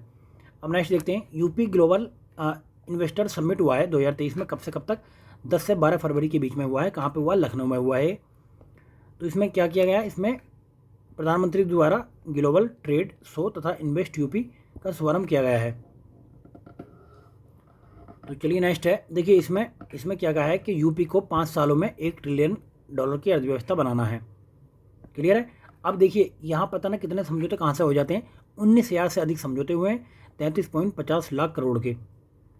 तो ये कागजों में होते हैं, रियल में भी होते हैं, तो ये सोचने वाली बात है। चलिए नेक्स्ट है कि क्षेत्रवार विभाजन से ज्ञात हो गया तो राष्ट्रीय राजधानी देखिए, अब देखिए इनइक्वालिटीज़ कैंसिल नहीं होगी। अगर आप यूपी का डायग्राम बना के ये देखें यूपी का मैप, तो देखिए ये वेस्टर्न यूपी जो सबसे ज़्यादा विकसित है, और बाकी ये साउथ के डिस्ट्रिक्ट जो पूर्वी डिस्ट्रिक्ट जो है ये अविकसित है। तो अब ये अविकसित क्यों नहीं होंगे? क्योंकि पश्चिमी उत्तर प्रदेश में पश्चिमांचल को कुल निवेश का 45% प्राप्त हुआ है। अगर जब 45% यहाँ पर हो जाएगा, बाकी 55% के लिए तो बहुत काफ़ी बड़ा एरिया ना है, उनमें से भी देखिए कितने इनइक्वालिटीज़ है, मैं बताता हूँ आपको। उनमें से भी अगर आप देखें तो पूर्वांचल निवेश के मामले में दूसरे नंबर पर है। अगर पूर्वांचल कुल निवेश का कितना परसेंट करता है? 29%। लेकिन जो पिछड़ा हुआ इलाका है, कौन सा? ये हो गया, मध्यांचल हो गया और बुंदेलखंड हो गया, इनको केवल 13% मिला है। अभी बताओ कहाँ से ये डेवलप हो जाएंगे? अगर बात करें हम क्षेत्रवार निवेश में, तो सबसे ज़्यादा निवेश मिला है नवीकरणीय ऊर्जा को। नवीकरणीय ऊर्जा इसमें पहले स्थान पर है 15.47% के साथ। चलिए नेक्स्ट देखते हैं, ब्रांड फाइनेंस ग्लोबल 500, ये क्या है? विश्व की 500 ये अग्रणी मूल्यवान प्रबंधदाता कंपनियों का इंडेक्स जारी करता है। तो पहले नंबर पर इसमें अमेजन है, ठीक है, रिटेल क्षेत्र से संबंधित। दूसरे पे एप्पल है, बस दो याद रखो आप। बाकी देखो फिर इंडिया की कौन सी है। इंडिया की 69 में रैंक पर है टाटा समूह की सूची, टाटा समूह, ठीक है ना। चलिए नेक्स्ट देखते हैं, उत्तर प्रदेश इलेक्ट्रॉनिक वाहन नीति 2022 आई है। कब? 13 अक्टूबर 2022 को। किसी भी वनडे एग्जाम में पूछा जा सकता है। तो इसमें क्या देखिए, इलेक्ट्रॉनिक वाहनों पर 100% रोड टैक्स तथा पंजीकरण शुल्क में छूट दी गई है। क्लियर है? चलिए नेक्स्ट, अब देखिए नीति में पहले 2 लाख पहिया, 2 पहिया, और पहले 50,000 तिपहिया और पहले 25,000 चौपहिया इलेक्ट्रॉनिक वाहनों को खरीद पर सब्सिडी का प्रावधान करती है। इस नीति में राज्य में पहली 400 निजी इलेक्ट्रिक बसों की खरीद पर सब्सिडी का प्रावधान करती है, 400 निजी इलेक्ट्रॉनिक बसों की। चलिए नेक्स्ट है लीड्स 2012, ये किसने निकाला है? तो वाणिज्य एवं उद्योग मंत्रालय द्वारा निकाला गया है। ये किस द्वारा? वाणिज्य एवं उद्योग मंत्रालय द्वारा। चलिए नेक्स्ट देखते हैं, अब इसमें देखिए कौन टॉप पर है, कौन निचले स्थान पर है। अगर हम स्थलबद्ध राज्य की बात करें, जो भी उत्तराखंड का एग्जाम देने आए ना, तो अपना स्टेट याद रखें कि उनका जो है ये आता है अचीवर्स में। क्लियर है? हिमाचल भी अचीवर्स में, और ये उत्तर प्रदेश भी अचीवर्स में आता है। वहीं बात करें तटीय राज्यों में ये है, पूर्वोत्तर में आसाम है, केंद्र शासित प्रदेश में ये है। फास्ट मूवर्स में कौन आता है? फास्ट मूवर्स में आपका मध्य प्रदेश हो गया, राजस्थान आ गया। वहीं बात करें फास्ट मूवर्स वाले 2 चीज़ें याद रखें, देखिए राजस्थान वाले जो RPSC का एग्जाम देने आ रहे हैं, राजस्थान कहाँ पर आता है? फास्ट मूवर्स में। अगर बात करें ये इंस्पायर्स की, तो इसमें देखिए बिहार हो गया, छत्तीसगढ़, झारखंड। क्लियर है? चलिए नेक्स्ट चलते हैं, अब अंतर्राष्ट्रीय घटनाक्रम देख लेते हैं कुछ।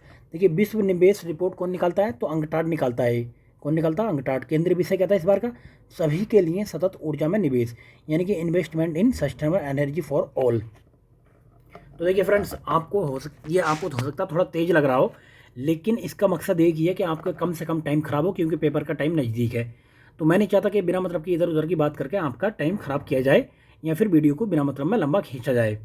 तो हमारा एक ही पर्पज़ है कि आपका टाइम ज़्यादा से ज़्यादा यूटिलाइज़ कर सकें। आप 1-1.5 घंटे की 2 घंटे की अगर वीडियो देखें, तो मुझे लगता है कि इतनी स्पीड से आप मैगज़ीन को नहीं कवर कर पाएंगे। हो सकता है कि 2 या 4-5% लोग हों ऐसे, बट 95% लोग ऐसी मार्केट में नहीं होते हैं। ठीक है?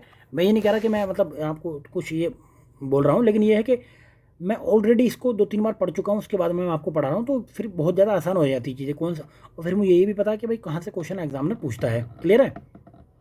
तो ये आपको भी दिख रहा होगा, ये सुनते हुए जो मैं स्टेटमेंट बोलता रहता हूँ। ठीक है ना? चलिए नेक्स्ट देखते हैं। अब ये पता लग गया। अब देखिए इस बार हुआ क्या है कि जो विकसित देशों में, जो विकासशील देश हैं, यहाँ पे जो FDI है वो 4% बढ़ गया है, और जबकि जो विकसित देश हैं वहाँ पे FDI में कमी आई है। क्लियर है? चलिए नेक्स्ट है, देखिए अगर FDI की बात करें तो यहाँ पर कहाँ पर कितना FDI आया है, तो दक्षिण एशिया में अगर हम बात करें तो भारत में ग्रीनफील्ड परियोजनाओं में तीसरा सबसे बड़ा मेजबान देश है ये भारत। अगर बात करें अंतर्राष्ट्रीय परियोजना में तो दूसरा है। ठीक है? और भारत में अगर प्रत्यक्ष विदेशी निवेश की, ये क्वेश्चन आएगा कि FDI के मामले में 2022 में भारत कौन से स्थान पर? तो 8वें नंबर पे, 8वां सबसे ज़्यादा FDI भारत में आता है। क्लियर है? अब नेक्स्ट देखते हैं। चलिए ओवरऑल अगर बेस भी किस तरह पर देखा जाए तो इस बार FDI में कमी आई है पूरे विश्व में।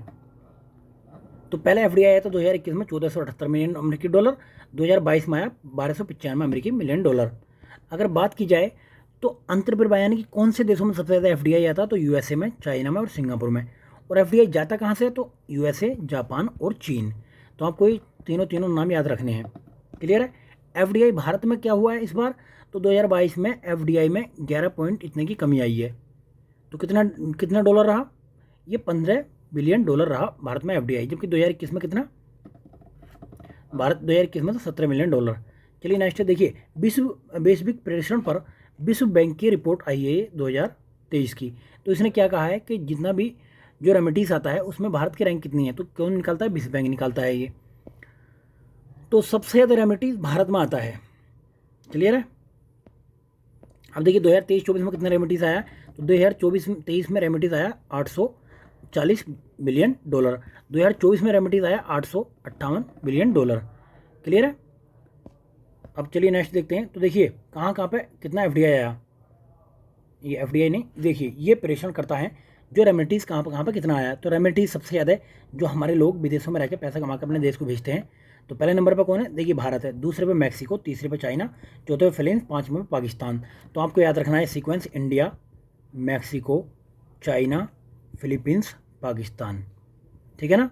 तो ये आपको ये याद रखना है। देखिए IMF से याद रखो, C और P कैपिटल डाल दो ऐसे करके ना, तो आपको याद हो जाएगा। अगर बात की जाए दक्षिण एशिया में तो कितना आया, दक्षिण एशिया में सबसे ज़्यादा कहाँ पे, तो सबसे ज़्यादा आया 111.2 मिलियन डॉलर ये आया भारत में, दूसरे नंबर पर पाकिस्तान है, तीसरे पर बांग्लादेश है। ये केवल दक्षिण एशिया की बात कर रहा है, ओवरऑल अगर देख रहा तो ओवरऑल ये बारी रैंकिंग देखनी है, भारत, मैक्सिको, चीन, फिलीपींस। ठीक है।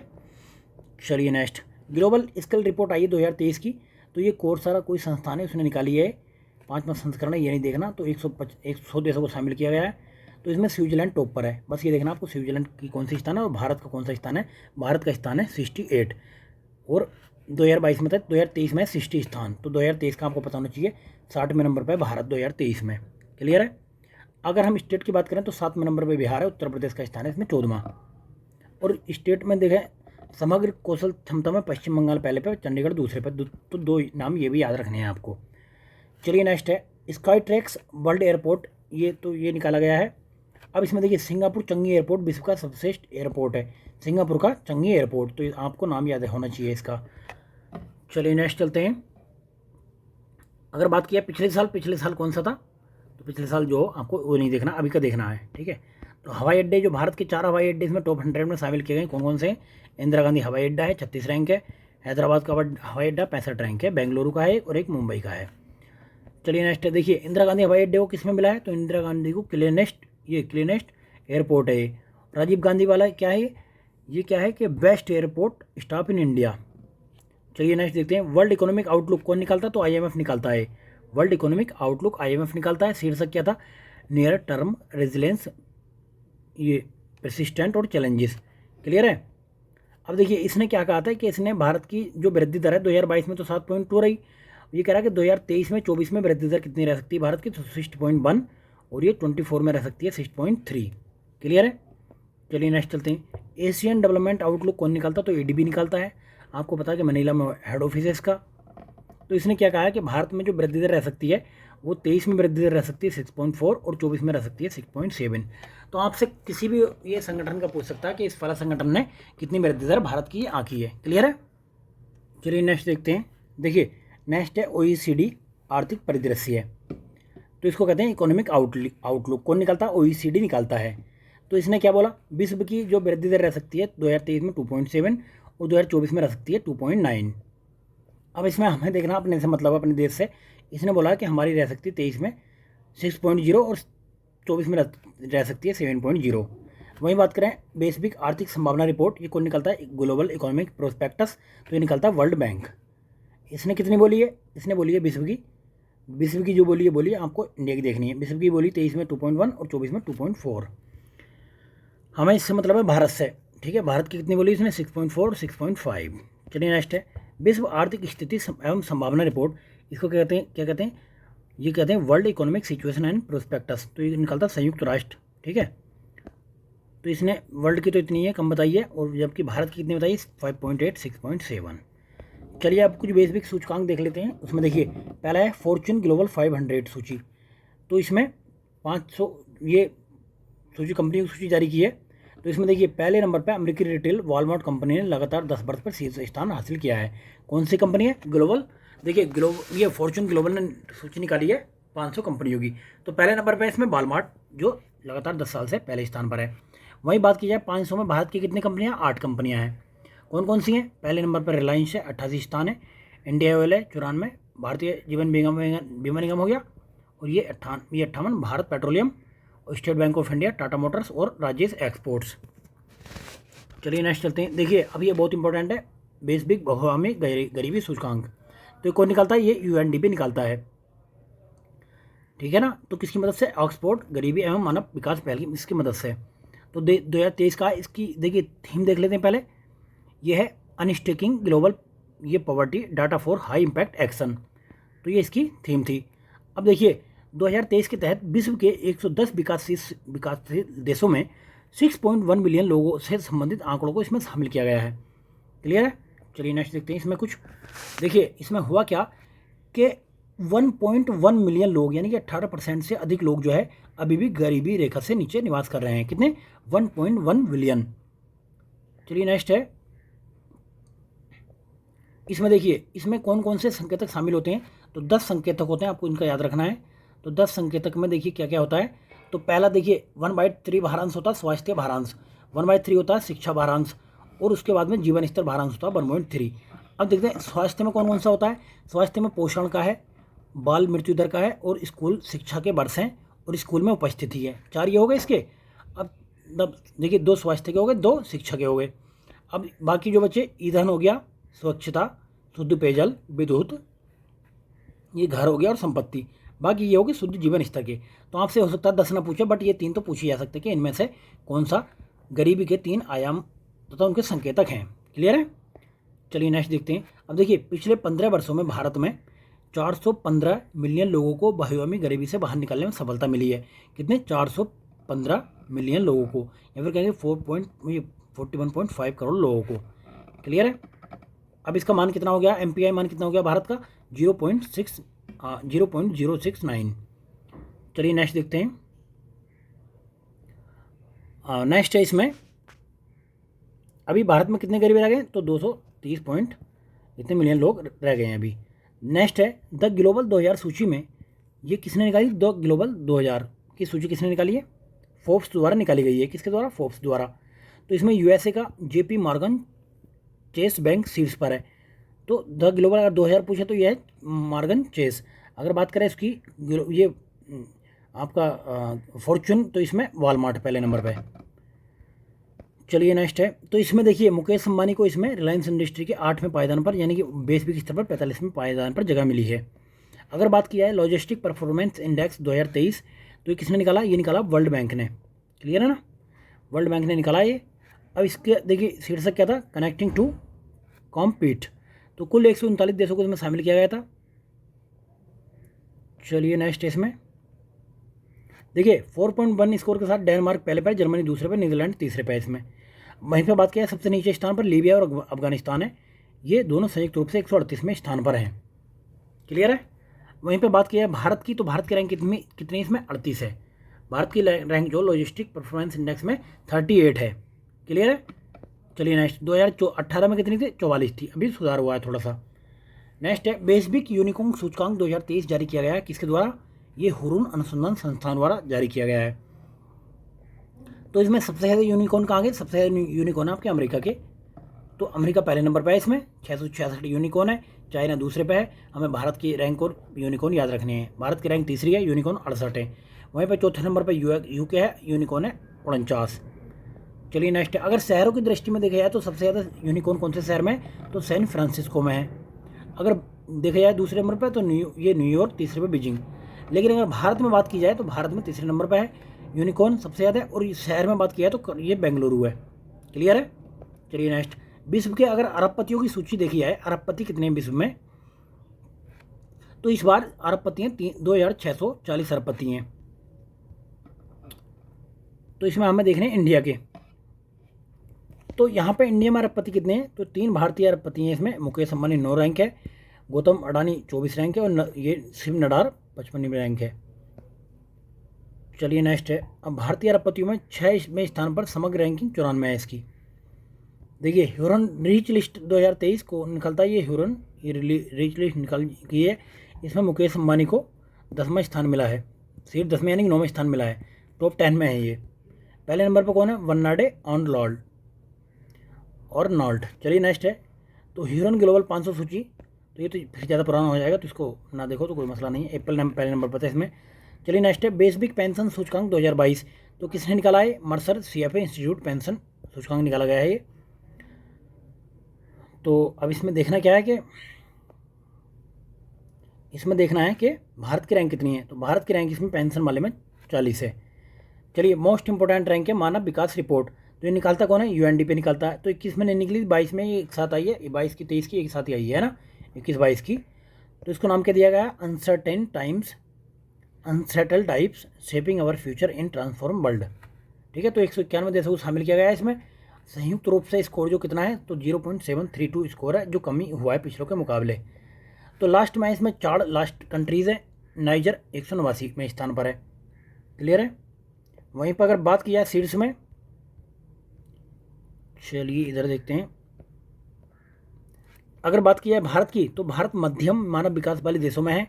HDI मूल्य भारत का 0.633, तो 132वीं इसमें 2022 वाले में इसमें भारत की रैंक है। अगर बात की जाए जीवन प्रत्याशा कितनी भारत में, तो 67.2 है इसके हिसाब से। औसत स्कूल वर्ष कितना? 6.7। स्कूल की अवधि कितनी? 11.9 वर्ष। और प्रति व्यक्ति राष्ट्रीय आय कितनी? $6,590। चलिए नेक्स्ट देखिए, टॉप पे इस पर किसको रखा गया? टॉप पे स्विट्जरलैंड को रखा गया, उसके बाद नॉर्वे, फिर आइसलैंड। क्लियर है।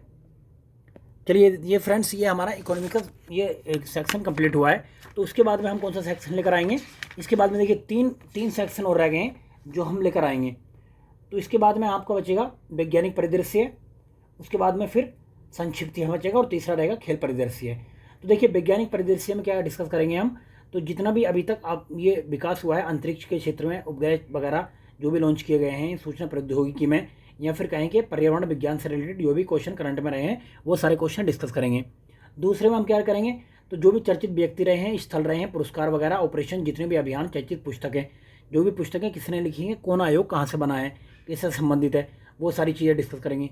तीसरे में हम डिस्कस करेंगे खेल परिदृश्य, जिसमें जितने भी खेल हैं, जो भी खेलो इंडिया वगैरह हुआ है, फीफा हुआ है, क्रिकेट विश्व कप, या फिर हॉकी, फुटबॉल वगैरह जितने भी खेल है वो सारे खेल डिस्कस करेंगे। तो आप फ्रेंड जिस तरीके से अभी आप पूरी कंसिस्टी के साथ में इस वीडियो को देख रहे हैं, तो इस क्लास को देख रहे हैं, जितनी भी क्लासें हमने कराई हैं, तो उन्हीं कंसिस्टी के साथ में आप जो है उन क्लास को भी 3 क्लास को भी देखें। अगर बाद में उसके बाद में आप कहोगे कि सर एक रिवीजन क्लास और लगा दो, तो उसमें हम एक रिवीजन क्लास 2 घंटे की लगा देंगे। पूरी मैगजीन को हम 2 घंटे में भी कवर करा सकते हैं। उसमें सिर्फ उन्हीं पॉइंट पर फोकस करेंगे हम, जो कि बहुत बहुत बहुत इंपॉर्टेंट है। अभी यह कि देखिए अभी टाइम है आपके एग्जाम में, तो उस वीडियो को हम तब लाएंगे जब एटलीस्ट मतलब ये कि मान लो कि कोई भी एग्जाम आपके 5 से 10 दिन रह जाते हैं, क्योंकि वो वीडियो ऐसी है कि उसमें सिर्फ आपको एक झलक देख के जानी है, वहीं से आपके क्वेश्चन टकरा जाएंगे। जितने कुछ हो सकता है कि 1-2 क्वेश्चन ना मिले, लेकिन ये डिटेल वाली वीडियो ज़्यादा बेहतर है। क्लियर है। तो चलिए फ्रेंड्स, बहुत बहुत धन्यवाद। और देखिए आपको सभी को ये रक्षाबंधन त्यौहार की हार्दिक हार्दिक बधाई हो। और भाई अपने दोस्तों को, अपने बहनों को, अपने मित्रों को राखी बांधो और उनसे बदले में हक के साथ में अपना गिफ्ट मांगो। अगर मांग नहीं सकते तो भाई हमारी एक विनती है, उनसे छीनो। अगर छीन भी नहीं सकते तो भाई सीधी सी बात है, उनको मोबाइल गायब कर दो, कुछ भी ऐसी चीज़ गायब कर दो, मार्केट से शॉर्ट कर दो कि गिफ्ट देने में मजबूर हो जाए वो। क्लियर है। तो सीधी सी राय है, ये भी एक ट्रिक है जो हिंदू गुरु टीम के द्वारा आपको बताई जा रही है। अगर उसके बाद भी नहीं मान रहे हैं तो 100 नंबर डायल करो, पुलिस बुला लो, उसके बाद तो वो भी गिफ्ट देंगे और उनके पिताजी भी गिफ्ट देंगे फिर। क्लियर है या नहीं। चलिए फ्रेंड्स, ये था जस्ट एक जोक। चलिए बहुत बहुत धन्यवाद। ठीक है, बाय।